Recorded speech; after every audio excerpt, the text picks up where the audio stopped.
हाँ बच्चों, मैं आज इंटरमीडिएट का फिजिक्स भौतिक विज्ञान पढ़ाने जा रहा हूँ। पहला चैप्टर एकदम है, पहला वीडियो भी फिजिक्स का है। इसके पहले मैं 2 वीडियो डाल चुका हूँ, लेकिन पहले चैप्टर से पहला वीडियो डाल रहा हूँ। और इसी तरह से रोज़ कंटिन्यू एक एक वीडियो डालता रहूँगा। आज पहला चैप्टर से पहला है विद्युत आवेश। वैद्युत आवेश ये क्या चीज़ होता है? वैद्युत आवेश, इसके जानने से पहले आप हमारे वीडियो को लाइक कीजिए और सब्सक्राइब भी कीजिए। तो वैद्युत आवेश क्या चीज़ होता है इसके बारे में बता दूं। ये जो कागज़ आपको दिखाई दे रहा होगा, तो इस कागज़ के पास अगर बाल में रगड़ कर कंघी ले जाएं तो ये देखिए क्या कर रहा है। देखिए, उठा लिया ना। देखें, ये कंघी बाल के पास ले जाने के बाद देखिए उठा ले रहा है। देखिए, एक उठा ले रहा है। यह क्या हो गया? कंघी क्या हो जा रहा है? आवेशित हो जा रहा है। इसी तरह कंघी आवेशित हो जा रहा है। इस गुण को प्राप्त कर लेने की घटना को वैद्युतमय कहते हैं, तथा वह कारण जिसके कारण यह गुण उत्पन्न होता है उसे विद्युत कहते हैं, उसी को इलेक्ट्रिसिटी कहते हैं। देखिए क्या हो रहा है, वास्तविकता क्या है। अब ये क्यों हो रहा है इसके बारे में बता दें। आज कूलाम का नियम ही पढ़ाना है मुझे। परमाणु में मुख्यतः 2 आवेशित कण होते हैं। एक होता है इलेक्ट्रॉन, इसे स्मॉल ई से प्रदर्शित करते हैं, और एक होता है प्रोटॉन। इलेक्ट्रॉन क्या चीज़ होता है? इलेक्ट्रॉन एक आवेशित कण इलेक्ट्रॉन है। ये क्या चीज़ होता है? इलेक्ट्रॉन वह सूक्ष्म आवेशित कण है जो परमाणु के भीतर नाभिक के चारों ओर घूमता रहता है, परिक्रमण करता रहता है। इस पर आवेश का मान 1 इकाई 1 यूनिट होता है, यानी 1.6 गुणे 10⁻⁻19 कूलाम होता है। इलेक्ट्रॉन पर आवेश कितना होता है? 1.6 गुणे 10⁻⁻19 कूलाम। तथा द्रव्यमान कितना होता है? 9.1 गुणे 10⁻31 किलोग्राम। यह इलेक्ट्रॉन पर जो चार्ज होता है वो माइनस में होता है, यानी माइनस चार्ज की उत्तरदायी कौन है? ऋण चार्ज का उत्तरदायी, ऋण आवेश का उत्तरदायी कौन है? इलेक्ट्रॉन है। किसी भी पदार्थ में ऋण चार्ज का उत्तरदायी, ऋणात्मक आवेश का उत्तरदायी इलेक्ट्रॉन होता है। इसी प्रकार प्रोटॉन क्या चीज़ होता है? यह परमाणु के नाभिक में समाहित होता है। यह सूक्ष्म आवेशित कण है। इसका भी आवेश, एक प्रोटॉन पर आवेश प्लस 1.6 गुणे 10⁻⁻19 कूलाम होता है, और द्रव्यमान 1.67 गुणे 10⁻27 किलोग्राम होता है। एक और कण होता है न्यूट्रॉन। न्यूट्रॉन को स्मॉल एन से प्रदर्शित करते हैं। यह आवेशहीन होता है। इस पर आवेश शून्य होता है, 0 कूलाम। और द्रव्यमान कितना होता है? 1.67 गुणे 10⁻⁻27 किलोग्राम होता है। यानी परमाणु के भीतर ऋणावेश क्या चीज़ होता है? इलेक्ट्रॉन होता है। धनावेश क्या चीज़ होता है? प्रोटॉन होता है। और आवेशहीन न्यूट्रॉन होते हैं। कोई भी परमाणु उदासीन कब होता है? जब उसमें इलेक्ट्रॉन व प्रोटॉन की मात्रा समान होती है, वह उदासीन होता है। आपको बता दें, सबसे छोटा आवेश यहीं लेकर ढोते हैं। इलेक्ट्रॉन वह सूक्ष्म आवेशित कण है जिस पर एक इकाई आवेश को स्मॉल ई से प्रदर्शित करते हैं। इसका मान 1.6 गुणे 10⁻⁻19 कूलाम होता है। एक इकाई आवेश। वही आवेश प्रोटॉन के भीतर भी होता है, वहीं इलेक्ट्रॉन के भीतर होता है। बस इलेक्ट्रॉन और प्रोटॉन के आवेश में अंतर यही है कि इलेक्ट्रॉन पर आवेश ऋण चार्ज होता है और प्रोटॉन पर आवेश धन चार्ज होता है। दोनों पर आवेश समान होते हैं, लेकिन दोनों का मान, एक का मान धनात्मक होता है, दूसरे का मान ऋणात्मक होता है। धनात्मक किसका होता है? प्रोटॉन का। ऋणात्मक किसका होता है? इलेक्ट्रॉन का। तो आपको समझ में आ गया होगा कि परमाणु उदासीन कब होता है? जब उसके भीतर इलेक्ट्रॉन और प्रोटॉन की मात्रा समान हो तो वह उदासीन होगा। वास्तविकता क्या था? कंघी क्यों खींच लेता था कागज़ के छोटे छोटे टुकड़े को? क्योंकि इसमें से इलेक्ट्रॉन निकल जा रहे थे। जब बाल में रगड़ा जा रहा है तो इलेक्ट्रॉन निकल जा रहा है, तो ये आवेशित हो गया। ठीक, आप इस आवेश के कारण ये कागज़ के टुकड़ों से इलेक्ट्रॉन पुनः लेना चाहता है, जिसकी वजह से कागज़ के टुकड़ों को खींच ले रहा है अपनी ओर। यानी ऋणावेश धनावेशित वस्तुओं को अपनी ओर खींच लेती है। दो विपरीत आवेश, दो विपरीत। अब आपको बता दें आवेशित कैसे करेंगे, चार्ज कैसे करेंगे। ये देखिए चार्जर है ना, ये चार्जर है, ये चार्ज करता है। ये क्या चीज़ करता है? क्या चार्ज कर रहा है? यह चार्ज करता है, इसमें से इस पॉइंट से इलेक्ट्रॉन निकलते हैं और इस पॉइंट से इलेक्ट्रॉन जाते हैं। इस पॉइंट से इलेक्ट्रॉन निकल रहे हैं, इस पॉइंट से इलेक्ट्रॉन जा रहे हैं, या इस पॉइंट से इलेक्ट्रॉन जा रहे हैं और इस पॉइंट से इलेक्ट्रॉन निकल रहे हैं। तो इलेक्ट्रॉन और प्रोटॉन बार बार इस पॉइंट से निकल रहा है तो इस पॉइंट से जा रहा है, और इस पॉइंट से निकल रहा है तो इस पॉइंट से जा रहा है।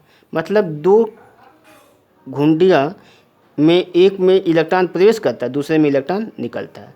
और सेल के बारे में बता दें, सेल ये है, सेल ये है। सेल के दो भाग होते हैं, एक में से इलेक्ट्रॉन निकलता है, एक में इलेक्ट्रॉन जाता है। अब इलेक्ट्रॉन निकलने की क्या मतलब है? किसी चीज़ से इलेक्ट्रॉन निकल गया, इसका मतलब क्या हुआ? इलेक्ट्रॉन निकलने का मतलब ये होता है, जैसे देखिए सोडियम है। सोडियम किसे कहते हैं?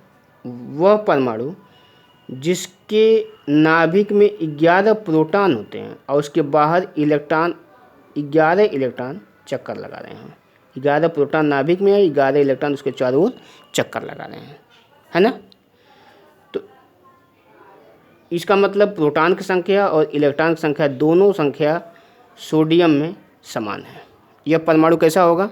आपको ऊपर बता चुके हैं कि जब इलेक्ट्रॉन और प्रोटॉन दोनों की संख्या समान होती है, मतलब एक पर ऋण चार्ज है, दूसरे पर धन चार्ज है, दोनों समान समान है, तो एक दूसरे को आवेशहीन कर देगा। यानी सोडियम परमाणु कैसा होता है? उदासीन होता है। इसमें कितने प्रोटॉन होते हैं? 11 प्रोटॉन होते हैं और 11 इलेक्ट्रॉन। अगर किसी कारणवश इसमें से एक इलेक्ट्रॉन निकल गया, तब क्या हो गया?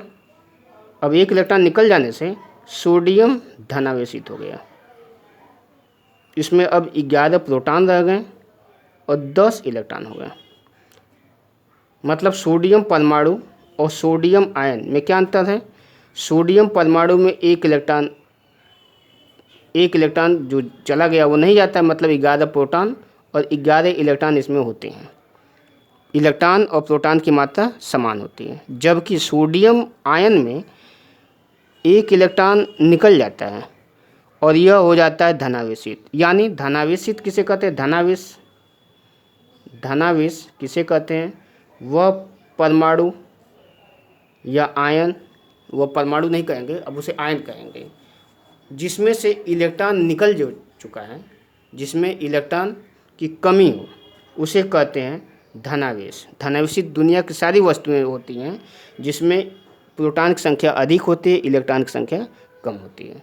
जैसे मान लीजिए यही है कंघी, ये कैसा था? उदासीन था, यानी इसमें इलेक्ट्रॉन और प्रोटॉन की संख्या समान थी। जब बालों में रगड़ा गया तो इसमें से इलेक्ट्रॉन निकल गया। अब बताइए क्या हो गया? धनावेशित हो गया। तो जब किसी वस्तु से इलेक्ट्रॉन निकल जाते हैं तो वह क्या हो जाता है? धनावेशित हो जाता है। धनावेश की यही परिभाषा होगी कि वह आयन या वस्तु जिसमें से इलेक्ट्रॉन निकल चुके हैं, जिसमें प्रोटॉन की संख्या अधिक है और इलेक्ट्रॉन की संख्या कम है, वे वस्तु क्या कहलाएंगे? धनावेशित वस्तु कहलाते हैं। और परमाणु क्या हो जाता है? आयनित हो जाता है। परमाणु और आयन में यही अंतर है कि परमाणु में इलेक्ट्रॉन और प्रोटॉन की मात्रा समान होती है, जबकि आयन में इलेक्ट्रॉन और प्रोटॉन की मात्रा समान नहीं होती है। तो धनावेश किसे कहेंगे? जिसमें इलेक्ट्रॉन की कमी होती है। और ऋणावेश, ऋणावेश किसे कहते हैं? वह परमाणु जो इलेक्ट्रॉन ग्रहण कर लिया है, तो आयनित हो जाएगा। इलेक्ट्रॉन एक उसके अंदर ज़्यादा हो गया, जैसे इलेक्ट्रॉन क्लोरीन है। क्लोरीन परमाणु की क्या खासियत होती है? इसमें 17 प्रोटॉन और 17 इलेक्ट्रॉन होते हैं, जबकि क्लोराइड आयन में क्या खासियत होती है? 17 प्रोटॉन तो जो कहते हैं बाहर से एक इलेक्ट्रॉन और ग्रहण करके 18 इलेक्ट्रॉन इसके अंदर हो जाते हैं, है ना। तो क्लोरीन परमाणु और क्लोराइड आयन में क्या अंतर है? क्लोरीन में 17 प्रोटॉन और 17 इलेक्ट्रॉन होता है, इसलिए यह कैसा है? उदासीन है। और यह कैसा है? आवेशित है। इसमें क्या होगा? एक इलेक्ट्रॉन अधिक है। सोडियम में एक इलेक्ट्रॉन कम है और क्लोरीन में एक इलेक्ट्रॉन अधिक है। मतलब धनावेश में क्या होता है? इलेक्ट्रॉन की कमी होती है। ऋणावेश में क्या होता है? इलेक्ट्रॉन की अधिकता होती है। इसके विपरीत ये भी कह सकते हैं कि वह परमाणु, वह वस्तु जिसमें इलेक्ट्रॉन की अधिकता है प्रोटॉन से, उसे कहेंगे ऋणावेश। और वह वस्तु जिसमें इलेक्ट्रॉन की कमी है प्रोटॉन की अपेक्षा, वह वस्तु क्या होगा? धनावेशित होगा। तो इसका मतलब कि धनावेश और ऋणावेश किस वजह से होता है? इलेक्ट्रॉन और प्रोटॉन की संख्या की वजह से होता है ना। अब हम ये कह रहे हैं, देखिए यह मार्कर है, हम ये कह रहे हैं कि धनावेशित है। इसका मतलब क्या होगा? इसमें इलेक्ट्रॉन इसमें से निकल चुका है ना। अगर मैं ये कहूँ कि यह जो है कलम, ये ऋणावेशित है, तो इसका मतलब क्या होगा? इसका मतलब यह है कि इसमें इलेक्ट्रॉन ग्रहण हो चुका है। यह धनावेशित हो गया और यह ऋणावेशित हो गया। तो धनावेश और ऋणावेश, धनावेश में इलेक्ट्रॉन की कमी होती है और ऋणावेश में इलेक्ट्रॉन की अधिकता होती है। ठीक, आगे चल रहे हैं। आपको बता दें, कूलाम नाम के विद्वान थे, उन्होंने धनावेश और ऋणावेश पर एक रिसर्च किया। उसके पहले आपको एक चीज़ और बता दें, मूल आवेश क्या होता है? मूल आवेश, मूल आवेश, मूल आवेश मतलब किसी भी पदार्थ में या आयन में या आवेशित वस्तु में सबसे छोटा आवेश कितना होता है? सबसे छोटा आवेश का मान होता है 1.6 गुणे 10⁻⁻19 कूलाम। कूलाम को C से प्रदर्शित करते हैं। ठीक, तो किसी भी वस्तु पर आवेश की सबसे छोटी मात्रा क्या होती है? 1.6 गुणे 10⁻19। उससे ठीक अधिक कितना होगा? 3.2 गुणे 10⁻⁻19 कूलाम। यानी सबसे छोटा क्या होगा? इतना होगा, उससे बड़ा इतना होगा। बीच में हम ये कहें कि इन दोनों के बीच में अगर कोई संख्या ले लें 3 गुणे 10⁻19 कूलाम, क्या ऐसा संभव है? नहीं। किसी भी पदार्थ में 3 गुणे 10⁻19 कूलाम का आवेश संभव ही नहीं है। ठीक, इसी तरह से 4 गुणे 10⁻19 कूलाम का आवेश क्या किसी पदार्थ में संभव है? नहीं। जब होगा तो कितना होगा? 1.6 गुणे 10⁻19 कूलाम होगा, या 3.2 गुणे 10⁻19 होगा, या 4.8 गुणे 10⁻19 कूलाम होगा। यानी चाहे तो सबसे छोटा आवेश यह होता है, चाहे इसका गुणज होता है, 2 गुना होगा या 3 गुना होगा या 4 गुना होगा या 5 गुना होगा। इसी आवेश को स्मॉल ई से प्रदर्शित करते हैं। इसी को इकाई आवेश कहते हैं। मतलब एक इकाई आवेश बराबर कितना होता है? 1.6 गुणे 10⁻19 कूलाम। ठीक, किसी भी पदार्थ पर आवेश की मात्रा, किसी भी पदार्थ पर आवेश की मात्रा Q बराबर N गुणे E। E मतलब मूल आवेश और N मतलब मूल आवेश की संख्या। ठीक, जैसे मैं बता दूं आपको, हीलियम परमाणु और हीलियम आयन, इन दोनों में क्या अंतर है? हीलियम परमाणु के नाभिक में 2 प्रोटॉन होते हैं और उसके बाहर 2 इलेक्ट्रॉन घूमते रहते हैं। इसे कहते हैं हीलियम परमाणु। हीलियम आयन किसे कहते हैं? हीलियम आयन में 2 प्रोटॉन होते हैं और इलेक्ट्रॉन गायब होते हैं, 0। अब इस पर आवेश का मान कितना हो जाएगा? इस पर आवेश का मान होगा, हीलियम पर आवेश की मान, हीलियम पर आवेश का मान क्या होगा? आपके दिमाग से क्या बोल रहा हूँ? इसमें 2 इलेक्ट्रॉन की कमी है, 2 गुणे 1 पर कितना चार्ज होता है? 1.6 गुणे 10⁻19 कितना हो जाएगा? 3.2 गुणे 10⁻19 कूलम। माने हीलियम पर आवेश का मान कितना होता है? हीलियम माने हीलियम पर 2 चार्ज, इसे अल्फा कण कहते हैं। आपको बता दें, हीलियम और अल्फा कण में यही अंतर होता है कि हीलियम परमाणु जो होता है वह 2 प्रोटॉन और 2 इलेक्ट्रॉन से मिलकर बना होता है, और जब उसमें से 2 इलेक्ट्रॉन गायब हो जाए, निकल जाए, तो वह हीलियम परमाणु न होकर अल्फा कण कहलाता है। अल्फा कण में इलेक्ट्रॉन हीलियम का इलेक्ट्रॉन दे देता है, वह आवेशित हो जाता है। हीलियम परमाणु आवेशहीन है, अल्फा कण हीलियम परमाणु का धनावेश है। ठीक, इस पर आवेश का मान कितना होगा? 2 × 10⁻19 होगा। ठीक, इसी तरह से आपको बता दें कि अगर मान लीजिए कि 7 प्रोटॉन नाइट्रोजन में पाए जाते हैं, नाइट्रोजन में 7 प्रोटॉन होते हैं, तो इस पर आवेश का मान कितना हो जाएगा? नाइट्रोजन पर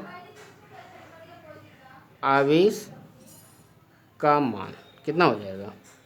7 × 1.6 × 10⁻19।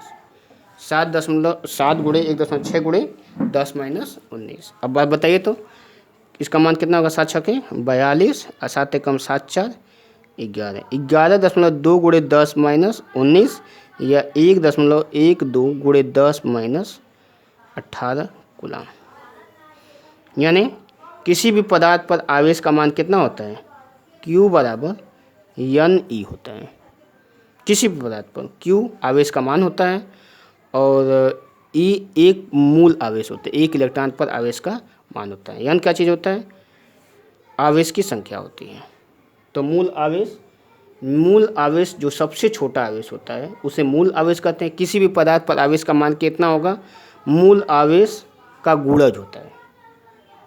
Q का मान कितना होगा? चाहे तो E होगा, चाहे तो 2E होगा, चाहे तो 3E होगा, चाहे तो 4E होगा, NE। किसी भी पदार्थ में आवेश का मान चाहे तो मूल आवेश के बराबर होता है, चाहे मूल आवेश का गुणज होता है। इसे Q बराबर NE से प्रदर्शित करते हैं। इसे आप स्क्रीनशॉट कर लीजिए, इतना बड़ा स्क्रीनशॉट कर लीजिए, फिर हम आपको आगे बता रहे हैं। ठीक, चलें आगे। अब आगे देखिए, अब आगे कूलाम नाम के एक विद्वान थे, उन्होंने बताया कि 2 सजाती आवेश, जैसे मान लीजिए सजाती मतलब यह भी धन है, यह भी धन है, यह दोनों एक दूसरे को प्रतिकर्षित करते हैं। कूलाम ने बताया था 2 सजाती आवेश एक दूसरे को प्रतिकर्षित करते हैं। ठीक, और वैसे कूलाम के पहले फ्रैंकलिन नाम के विद्वान थे, उन्होंने इसके बारे में पहले ही बता दिए थे। फ्रैंकलिन ने ये बता दिया था कि 2 सजाती आवेश एक दूसरे को आकर्षित करते हैं और 2 विपरीत आवेश एक दूसरे को, 2 सजाती आवेश एक दूसरे को प्रतिकर्षित करते हैं। गलत बोल रहा हूँ, 2 सजाती आवेश एक दूसरे को प्रतिकर्षित करते हैं। जैसे ये प्लस है, ये भी प्लस है, तो एक दूसरे को प्रतिकर्षित कर रहे हैं। देखिए ये माइनस है और ये भी माइनस, तो क्या करेगा? एक दूसरे को प्रतिकर्षित करेगा। अगर ये विपरीत है, जैसे मान लीजिए ये प्लस है और यह माइनस है, तो क्या काम करेगा? यह और यह एक दूसरे को आकर्षित करता है। यह अगर माइनस है और यह प्लस है, तो क्या काम करेगा? यह भी एक दूसरे को आकर्षित करता है। तो फ्रैंकलिन ने यह संकल्पना पहले ही दे दिया था कि 2 सजाती आवेश एक दूसरे को प्रतिकर्षित करते हैं और 2 विजातीय आवेश माने प्लस और माइनस एक दूसरे को आकर्षित करते हैं। इसी पर कूलाम ने एक नियम दिया, इसे कूलाम का नियम कहते हैं। कूलाम का नियम क्या चीज़ है? कूलाम ने बताया कि दो आवेश, जैसे मान लीजिए इस पर Q1 आवेश है और इस पर Q2 आवेश है, Q2 है Q1 है, देखिए यह Q1 है, यह Q1 है और यह क्या चीज़ है, Q2 है। तो Q1 और Q2 आवेश इस पर है, एक पर प्लस Q1 है, एक पर प्लस Q2 है। तो इनके बीच एक बल कार्य करता है। बल यह देखिए, यह इसको ढकेलेगा और यह इसको ढकेल, दोनों एक दूसरे को ढकेलेंगे। जैसे आप कपड़ा मरोड़ रहे हैं, कपड़ा, ठीक, अच्छा तो आपका भाई उधर कपड़ा पकड़ा है, आप इधर कपड़ा पकड़े हैं, तो एक दूसरे के खींचेंगे, उधर खींचेगा इधर, तो कपड़ा चाहे रस्सी खींच रहा है तो आपका भाई ज़्यादा बल लगा रहा है कि आप ज़्यादा बल लगा रहे हैं, निश्चित ही आप दोनों लोग समान बल लगा रहे हैं, है ना। तो यह बल और यह बल दोनों बराबर होते हैं। ये क्रिया प्रतिक्रिया का नियम भी है, न्यूटन का तीसरा नियम। यह दोनों बल आपस में बराबर होंगे। तो कूलाम ने बताया कि दो सजाती या विजाती या किसी तरह का आवेश हो, सजाती हो या विजाती हो, चाहे दोनों प्लस हो चाहे दोनों माइनस हो, चाहे एक प्लस हो एक माइनस हो, दोनों के बीच लगने वाला बल वैद्युत बल, ठीक, ये वैद्युत बल दोनों आवेशों के गुणनफल के अनुक्रमानुपाती होता है। कूलाम ने बताया था कि दो सजाती या विजाती आवेश एक दूसरे पर बल लगाते हैं, जिसे वैद्युत बल कहते हैं। पहले वैद्युत बल पर बताते हैं। वैद्युत बल, वैद्युत बल दो विपरीत आवेशों या सजाती आवेश के बीच लगने वाले बल को वैद्युत बल कहते हैं। इनका मान कितना होता है, दो आवेशों के बीच लगने वाला बल दोनों आवेशों के गुणनफल के अनुक्रमानुपाती, Q1 × Q2।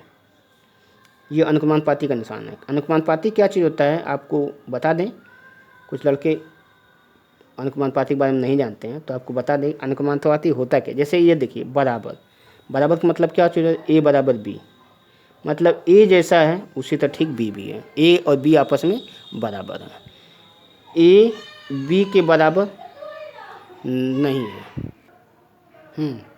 तो मैं बता रहा था ये अनुक्रमानुपाती क्या चीज़ होता है। अनुक्रमानुपाती इसका मतलब होता है, देखिए हाँ, ये था A और B, A और B आपस में बराबर होता है। इसका मतलब क्या होता है, A और B आपस में बराबर नहीं है। अनुक्रमानुपाती का मतलब होगा A अनुक्रमानुपाती B का मतलब ये होगा कि A जब बढ़ेगा तो B का मान भी बढ़ेगा, है ना। और जब इसी को हम ऐसे लिखते हैं, A अनुक्रमानुपाती 1/B, तो इसका मतलब हो जाता है कि A अगर बढ़ रहा है तो B का मान घट रहा है, 1/B। तो अब इसे अनुक्रमानुपाती ना कह करके व्युत कहते हैं, व्युत अनुक्रमानुपाती। अनुक्रमानुपाती का मतलब A भी बढ़ेगा तो B भी बढ़ेगा, और व्युत्क्रमानुपाती का मतलब A बढ़ता है तो B, दोनों का निशान सेम उसी तरह से है, समान समान। लेकिन अगर ऐसे लिखा जा रहा है तो ये अनुक्रमानुपाती होगा, और ऐसे लिखा जा रहा है तो व्युत्क्रमानुपाती होगा। तो दो विपरीत आवेशों के बीच लगने वाला बल दोनों आवेशों के गुणनफल के अनुक्रमानुपाती होता है, ठीक। Q1 F, दोनों के बीच का बल, वैद्युत बल को F से प्रदर्शित करें तो F अनुक्रमानुपाती Q1 × Q2, मतलब दोनों, अगर इसका आवेश का मान, मतलब Q1 का मान बढ़ जाए तब भी F का मान बढ़ जाएगा, Q2 का मान बढ़ जाए तब भी F का मान बढ़ जाएगा। मतलब दोनों का मान अगर बढ़ जाए तो F का मान, वैद्युत बल का मान बढ़ जाए। मतलब छोटे आवेश अगर हैं तो उनके बीच लगने वाला बल कम होगा, अब बड़े आवेश अगर हैं तो उनके बीच लगने वाला बल अधिक होगा।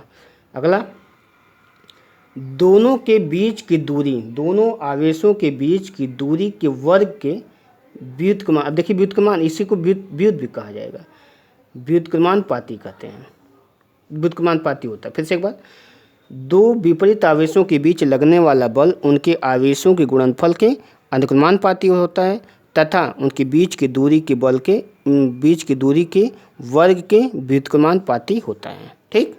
ये व्युत्क्रमानुपाती है और ये अनुक्रमानुपाती है, ठीक ना। अगर मान लीजिए यहाँ से यहाँ तक की दूरी हम कितना माने हैं, R माने हैं, और एक का आवेश Q1 है, दूसरे का आवेश Q2 है। दोनों के बीच में कोई माध्यम अगर ना हो तो, अगर माध्यम होता तो फिर मान बदल जाता है। खैर अभी आप बता रहे हैं, F अनुक्रमानुपाती Q1 इंटू Q2, मतलब दो विपरीत आवेशों के बीच लगने वाला बल उनके आवेशों के गुणनफल के अनुक्रमानुपाती होता है तथा उनके बीच लगने वाला बल दोनों आवेशों के बीच की दूरी के वर्ग के व्युत्क्रमानुपाती होता है। अगर दोनों को मिलाया जाए, समीकरण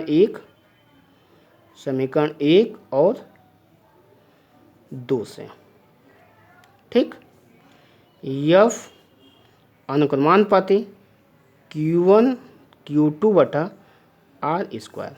देखिए अगर मिलाया जाता है जब, तो Q1 Q2 यहाँ से ऊपर है और आर स्क्वायर नीचे है तो नीचे कर दिया जाएगा। जब अनुक्रमानुपाती को बराबर में बदला जाता है तो यह बराबर Q1 Q2 बटा आर स्क्वायर, यहाँ पर की लगा दिया जाएगा, स्मॉल की बढ़ा दिया जाएगा। ये नियतांक, जब अनुक्रमानुपाती को बराबर में बदला जाता है तो किसी न किसी नियतांक से गुणा कर दिया जाता है। इस नियतांक का नाम है के को कहा जाएगा, एक नियतांक है। इस नियतांक को क्या कहा जाता है? वैद्युत बल नियतांक। यह वैद्युत बल नियतांक है, जहाँ की वैद्युत बल नियतांक है। फिर से एक बार, दो विपरीत आवेशों के बीच लगने वाला बल दोनों आवेशों के गुणनफल के अनुक्रमानुपाती तथा बीच की दूरी के वर्ग के व्युत्क्रमानुपाती होता है, ठीक। अगर दो आवेश Q1 व Q2, दोनों आवेश Q1 व Q2 है तथा उनके बीच की दूरी r है, तो उनके बीच लगने वाला बल अनुक्रमानुपाती Q1 इंटू Q2 समीकरण एक, और उनके बीच लगने वाला बल दूसरा जो नियम है F अनुक्रमानुपाती 1/r, दोनों के बीच की दूरी के वर्ग के व्युत्क्रमानुपाती। समीकरण एक और दो से मिलाने पर क्या होगा? F अनुक्रमानुपाती Q1 Q2 बटा आर स्क्वायर, या F बराबर की Q1 Q2 बटा आर स्क्वायर, सही। जहाँ की क्या चीज़ है? वैद्युत बल नियतांक है।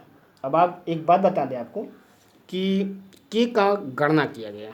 जब के का गणना किया गया तो पता चला के का मान 9 गुणे 10⁻9 न्यूटन मीटर स्क्वायर बटा कूलाम स्क्वायर प्राप्त होता है। अब ये कैसे हो गया आपको बता दें। दो 1-1 किलोग्राम की वस्तु को, 1 किलोग्राम के आवेशित वस्तुओं को 1 मीटर की दूरी पर रखा जाए। देखिए यह भी एक हो गया, यह भी एक हो गया, यह भी एक हो गया, यह भी एक हो गया, एकांक, तीनों एकांक हो, तो F का मान के बराबर होगा। और उस समय F का मान 9 गुणे 10⁻9 प्राप्त होता है। यानी के स्थान पर हम कितना लिख सकते हैं? 9 गुणे 10⁻9 न्यूटन मीटर स्क्वायर बटा कूलम स्क्वायर। रखने पर क्या हो जाएगा? F बराबर 9 गुणे 10⁻9 Q1 Q2 बटा आर स्क्वायर। मतलब ये देखिए F का मान कितना हो गया? 9 गुणे 10⁻9 Q1 Q2 बटा आर स्क्वायर हो गया। जहाँ पर ये क्या चीज़ है? कि वैद्युत बल नियतांक का मान है, सही। वैद्युत बल नियतांक का मान कितना होता है? 9 गुणे 10⁻9 न्यूटन मीटर स्क्वायर बटा कूलम स्क्वायर। दो 1-1 किलोग्राम की वस्तु को 1 मीटर की दूरी पर रखा जाए तो उनके बीच लगने वाला बल 9 गुणे 10⁻9 न्यूटन मीटर स्क्वायर बटा कूलम, मतलब 9 गुणे 10⁻9 प्राप्त होता है, ठीक। अब आगे चल रहे हैं, या इसको ऐसे कहें कि एक का आवेश कितना है? 1 कूलम, दूसरे का आवेश कितना है? 1 कूलम, दोनों के बीच की दूरी कितना है? 1 मीटर है, तो उनके बीच लगने वाला बल कितना होगा? 9 गुणे 10⁻9 होगा, ठीक। अब हम इसके स्थान पर गणित में, भौतिक विज्ञान में 9 गुणे 10 के 9 के स्थान पर, वैद्युत बल के स्थान पर एक नया मान आपको पहली बार बता रहे हैं, आप पहली बार देख रहे होंगे। 4πε0 रखा जाता है। अब ये क्यों रखा जाता है? इसका कारण यह है कि इससे आगे जो सवाल लगता है वो थोड़ा सरल हो जाता है इसके आधार पर, इसलिए ये लगता है, ठीक। 1/4πε0 रखा जाता है। तो इसका मतलब इसका मान कितना होगा? 9 गुणे 10⁻9 न्यूटन मीटर स्क्वायर बटा कूलम स्क्वायर। मतलब वैद्युत बल नियतांक का मान कितना होगा? वैद्युत बल नियतांक को कितना मान सकते हैं, चाहे स्मॉल के रखेंगे, चाहे उसकी जगह पे 1/4πε0 रखेंगे, या उसका मान कितना होता है 9×10⁹ न्यूटन मीटर स्क्वायर। जहाँ ε0 आप पहली बार सुन रहे होंगे, इसे कहते हैं ε0 को कहा जाता है निर्वात की वैद्युतशीलता। निर्वात की वैद्युतशीलता, निर्वात की वैद्युतशीलता, सही। ε0 निर्वात की वैद्युतशीलता है, सही। आगे चल रहे हैं। अब निर्वात की वैद्युतशीलता का मान हम गणना करने जा रहे हैं इसी का आधार पर।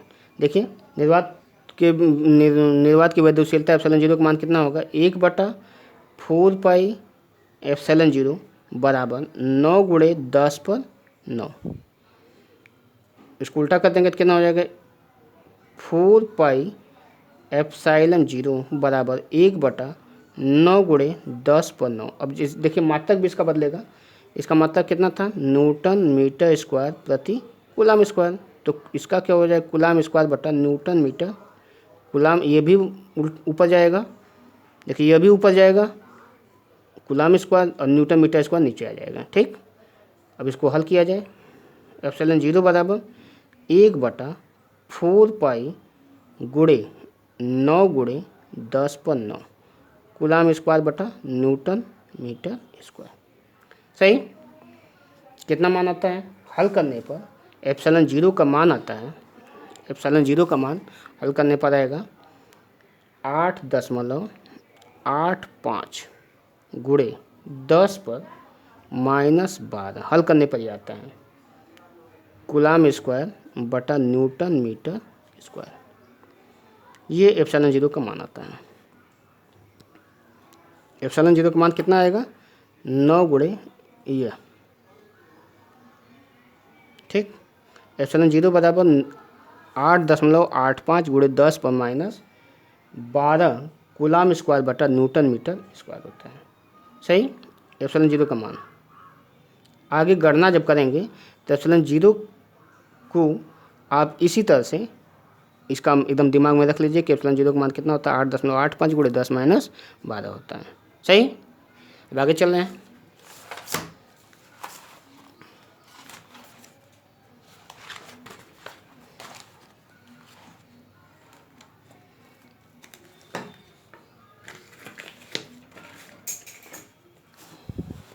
देखिए अब हम ये बता रहे हैं कि अगर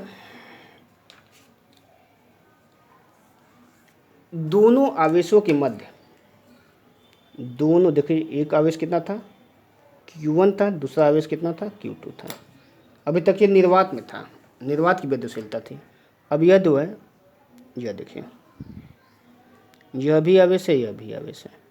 दोनों आवेशों के बीच में दूरी कितना है, r है। एक बात और सुन लें, एक चीज़ ध्यान रखिएगा, ये जो बल है वैद्युत बल दोनों आवेशों के मिलाने वाली रेखा के अनुदिश होता है। जो बल है चाहे इधर होगा और चाहे तो इधर होता है। कूलाम के नियम में, कूलाम का नियम क्या चीज़ है, दो आवेशों के बीच लगने वाला बल उनके आवेशों के गुणनफल के अनुपाती तथा बीच की दूरी के वर्ग के व्युत्क्रमानुपाती होता है। तथा यह बल की क्रिया रेखा किधर होती है, दोनों आवेशों के मिलाने वाली रेखा के अनुदिश होता है। देखिए चाहे इधर होगा दोनों के बीच के मिलान, चाहे तो विपरीत होगा। तो ये बल जो होता है उसको अगर दोनों के बीच में वायु हो या माध्यम न हो, वायु या निर्वात हो, ठीक, तो सूत्र क्या निकल कर रहा है, यह बराबर 1/4πε0 Q1 Q2 बटा r²। कूलाम के नियम को हम ऐसे लिख सकते हैं, है ना, कूलाम का नियम,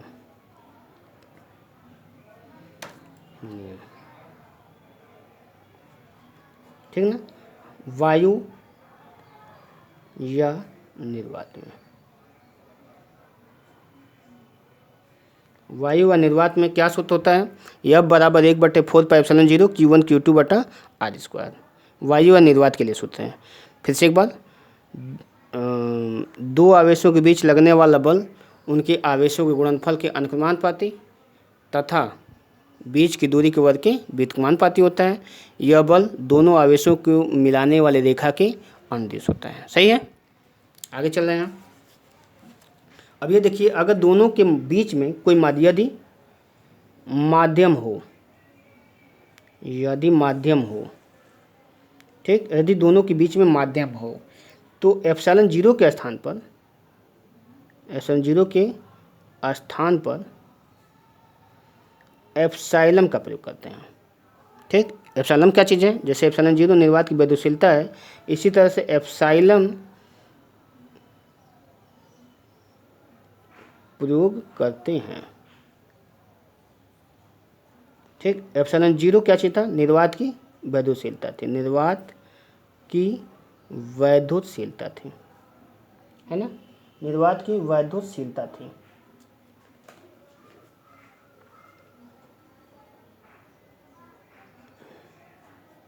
इसी तरह से एप्सिलॉन क्या चीज़ है? माध्यम, जो भी माध्यम रखा गया, हवा हो चाहे कोई माध्यम, अरे हवा नहीं, कोई भी माध्यम हो, माध्यम की वैद्युशीलता है। वैद्युशीलता एप्सिलॉन बराबर कितना होता है? एप्सिलॉन जीरो में संबंध होता है। एप्सिलॉन बराबर एप्सिलॉन जीरो इंटू के होता है। कि नया चीज़ आपको मिल रहा होगा, स्मॉल के नहीं, कैपिटल के, जहाँ के क्या चीज़ है? जहाँ के माध्यम का परावैद्युतांक है। ठीक, जहाँ के क्या चीज़ है? माध्यम का परावैद्युतांक है। ठीक, तो अब जो सूत्र है कूलाम का, कूलाम के समीकरण में रख दिया जाए। कूलाम के सूत्र में रखने पर क्या हो जाएगा? यह बराबर 1/4 पाई एप्सिलॉन जीरो के Q1 Q2 बटा R स्क्वायर। ठीक, यदि माध्यम हो तब कूलाम का नियम, और यह वायु और निर्वात में यह हो, ठीक ना। या ऐसे भी लिख सकते हैं, यह बराबर 1/4 पाई एप्सिलॉन Q1 Q2 बटा R स्क्वायर, यह भी हो सकता है।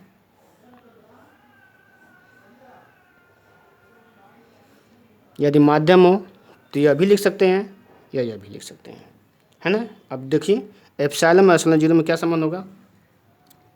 एप्सिलॉन व एप्सिलॉन जीरो में संबंध, एप्सिलॉन और एप्सिलॉन जीरो में क्या संबंध है? पहला संबंध है, देखिए, एप्सिलॉन बराबर एप्सिलॉन जीरो इंटू के, या के बराबर क्या हो जाएगा? एप्सिलॉन बटा एप्सिलॉन जीरो, है ना। यानी माध्यम का परावैद्युतांक, माध्यम की वैद्युशीलता कितना बढ़ जाती है? परावैद्युतांक गुना बढ़ जाती है। ठीक, जब कोई आवेशित वस्तु के बीच में, दो आवेशित वस्तु के बीच में कोई माध्यम रख दिया जाए तो उसका बल कितना गुना बढ़ जाता है? एप्सिलॉन जीरो के गुना बढ़ जाता है। यदि माध्यम न हो तो वैद्युत बल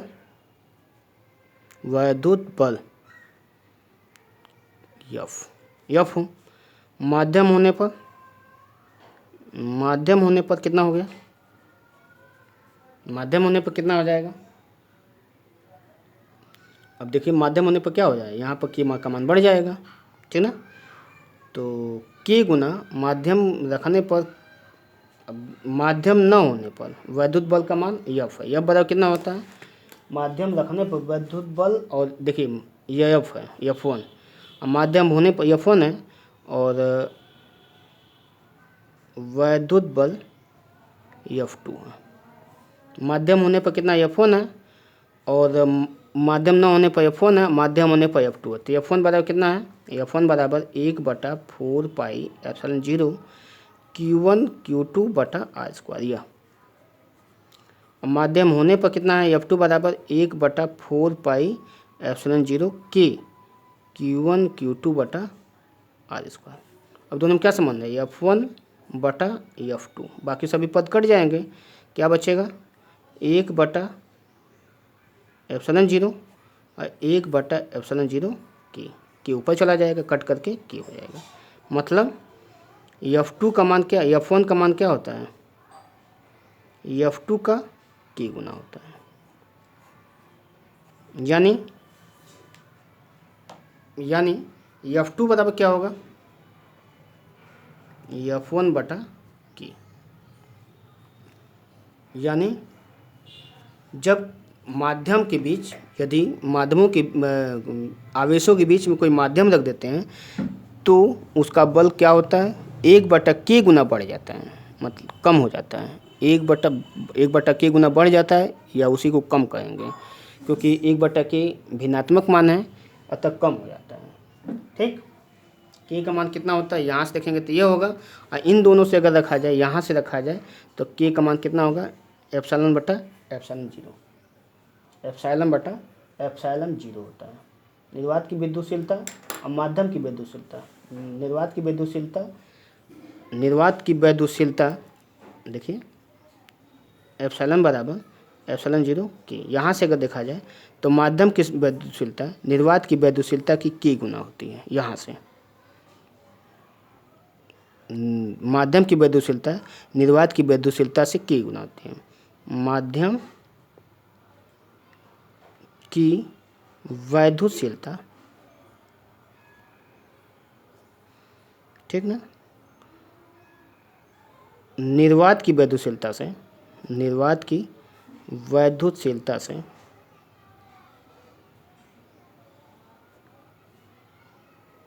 का k गुना होती है।